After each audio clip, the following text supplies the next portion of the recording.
Ya, buka aja.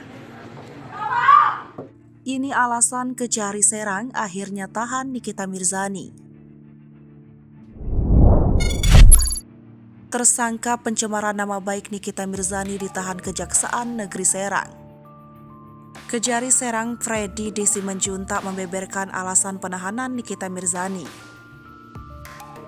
Ada dua aspek alasan penahanan Nikita Mirzani, yakni unsur objektif pasal 21 ayat 4 bahwa ancaman hukuman terhadap tersangka adalah 5 tahun penjara.